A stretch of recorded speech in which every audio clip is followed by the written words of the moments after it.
ምን አይነት ወደስ ጨክኖ ነው እናት ላይ እንደዚህ አይነት አፋቸውን ሞልቶ እስከሚናገሩ ድረስ የሚያደርሰው?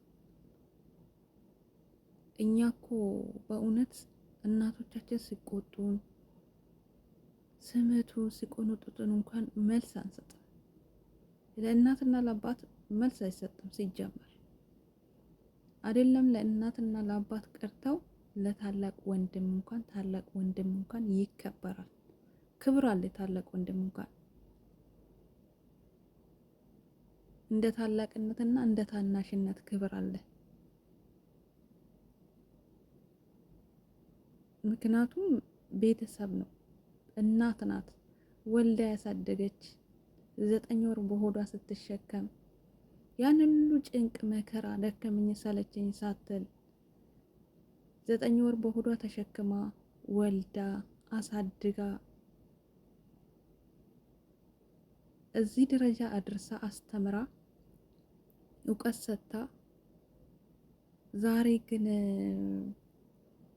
በእውነት እኔ ሌላ ነገር እንኳን እነሱ የምናገሩት ምናምን ላይ እንኳን ብዙም እንትን የለኝም፣ ግን በምን አንደበታቸው ነው እናታቸውን የሚከሱት? እናት ብታጠፋ ታጥፋ፣ እናት ታጥፋ፣ የፈለገችውን ነገር ታድርግ። እስኪ እንደ ራሳችሁ ሆናችሁ ሁላችሁ አስቡ፣ ማርያምን ሁላችሁም አስቡ። ምናልባት በጣም በጣም በጣም ይሄ በጣም የተባለ ፍቅር እንኳን ምናልባት አንዳንድ ሰዎች ይበልጥ ለእናቴ ፍቅር አለኝ ለአባቴው እስከዚህም ነው እናቴን ነው በጣም ነው የምወዳት አባቴን ያበላልጣሉ። አንዳንድ ጊዜ አንዳንድ ሰዎች ማለት ነው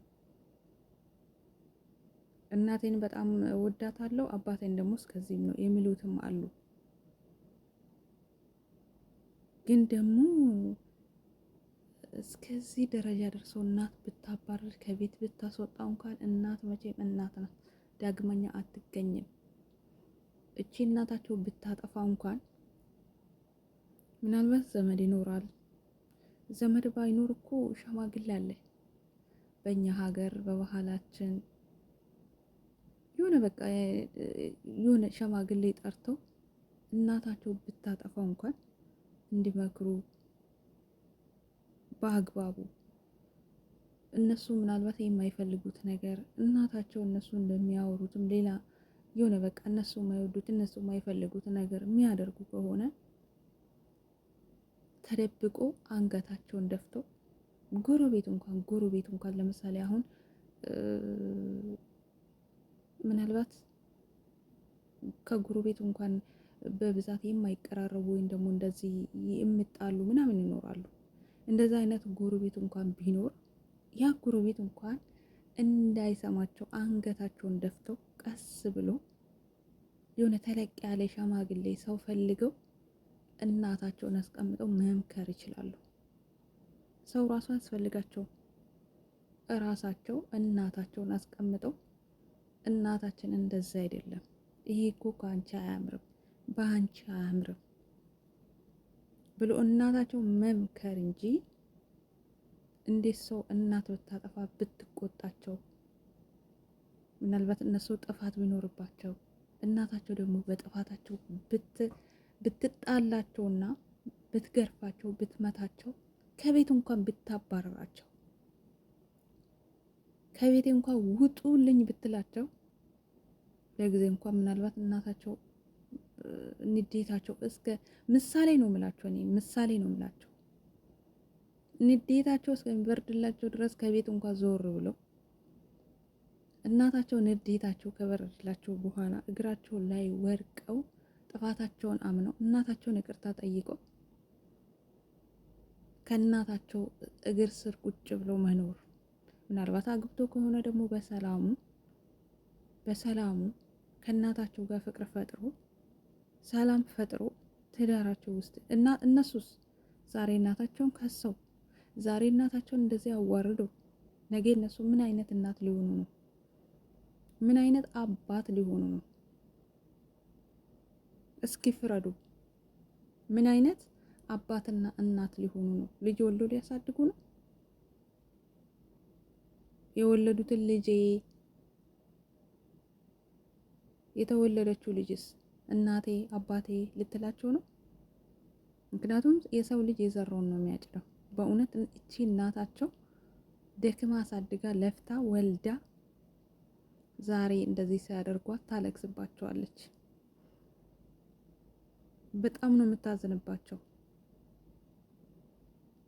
እናታቸው ዛሬ ያዘነችባቸው ነገ በእውነት ምናልባት ዛሬ እንኳን ጥሩ ሁኔታ ላይ ቢሆኑ የእናታቸውን ባያስተኛቸው የእናታቸው ግፍ አያኖራቸው። በሰፈሩት ቁና ነው የሚሰፈርላቸው። ምን አይነት ዘመን ላይ ነው ድረስ ነው ወገን?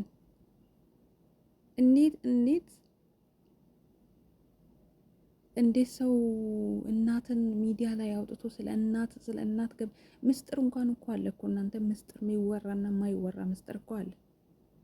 እንደው ዝም ብሎ ተነስቶ ለማንም ሰው ምስጢር እኮ አይወራም። ከሰው ጋር ዝም ብሎ ለመቀላለድ ወይም ደግሞ እንደዚህ ለመኖር ለመቆየት ሆነ የሚወራ ወሬዎች ይኖራሉ።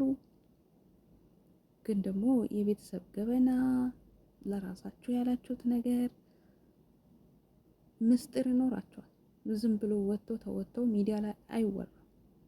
ስለ ቤተሰብ ስለ ውስጣዊ ነገር ደግሞ እንደዚህ በሚዲያ ላይ አምጥቶ ምንድን ነው የሚጠቀሙት? እና ከላይ እኮ ታሪክ ሆኖ ነው የሚቀመጠው። ይሄ ልጅ ማለት ነው። እንደዚህ ተካሶ ነበር፣ እንደዚህ ተደራርጎ ነበር። ምናልባት ቤታቸው ውስጥ ይሄ ታሪክ ቢኖርም ቢፈጠርም ቤታቸው ውስጥ ተነጋግሮ ቢፈቱ ቢነጋገሩ ምናልባት በዚህ በአደባባይ ታሪክ ሆኖ አይጻፍባቸውም ይሆናል። አሁን ግን በእውነት ታሪክ ሆኖ ነው የሚጻፍባቸው። ይሄ መጥፎ ታሪክ ማለት ነው። ታውቃላችሁ፣ መጥፎ ታሪክ ሰው አገር አስጠርተው ጥሩ ስራ ሰርተው ነው ታሪክ የምጻፍላቸው። ያ ነው ታሪክ፣ ጥሩ ታሪክ። ይሄ ግን መጥፎ ታሪክ ነው። ማርያምን መጥፎ ታሪክ ነው። በጣም ያሳዝናል። በእውነት እናቶቻችንና አባቶቻችንን እናክብር፣ ቦታ እንስጣቸው። ምንም ባናደርግላቸው፣ ምንስ ባንጠቅማቸው ቢያንስ ክብራቸውን እንጠብቅላቸው። ቢያንስ ወልዶናል፣ አሳድጎናል፣ ትልቅ ደረጃ አድርሶናል፣ ዋጋ ከፍሎልናል። እናቶቻችንና አባቶቻችን እነሱ የከፈሉልን ዋጋ ደግሞ መርሳት የለብንም። ቢያንስ ሌላ ነገር እንኳን ባናደርጋቸው፣ ባናግዛቸው፣ ባንረዳቸው በቃ ይኑሩ፣ ክብር እንስጣቸው፣ ተከብሮ ይኑሩ። በእውነት ተከብሮ ይኑሩ። ሚዲያ ተመቸን ብለን እንደው ወተን እንደው እንደዚህ ባንሆን መልካም ነው። ለማንኛውም ውድ ቤተሰብ ከእንደዚህ አይነት መጥፎ ታሪክና ከእንደዚህ አይነት ነገር ፈጣሪ ይጠብቃችሁ። ማርያምን እናቶቻችንና አባቶቻችን አክብሩ። በተቻለችሁ መጠን ምስጢር አታውጡ። የቤት ገብን አታውጡ። ቤተሰብ ምስጢር ነው። መልካም ቆይታ ይሆንላችሁ። ሰላም ቆዩ።